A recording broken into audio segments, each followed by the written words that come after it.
Welcome to Not Milk Never Milk. Subscribe if you're lactose intolerant. You start by securing a backup so you can restore if needed. This is essential. Once backed up, go to Settings, then General, then VPN and Device Management. Locate the iOS 16/17 Developer Beta profile. Tap Remove Profile and authenticate with your passcode. After removal, make sure to restart the iPhone to clear the beta provisioning. This step unregisters the device from the beta configuration and prepares it for a public or stable release installation. Once done removing the profile, check Software Update. You may be offered the public release and can install directly, which is the easiest path. If your device still runs developer beta builds, you must restore using Finder or iTunes with a suitable IPSWA file.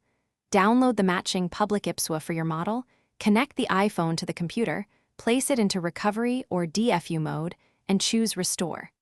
This erases the device and reinstalls the public firmware, removing beta bits for good. You finish by restoring your backup or setting up as new.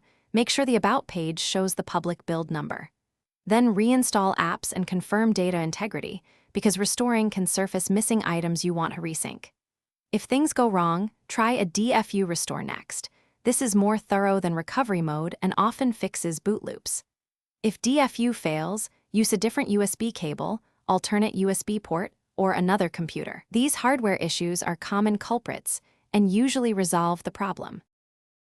Thanks for watching. If this was helpful, leave a like and consider subscribing. See you next time.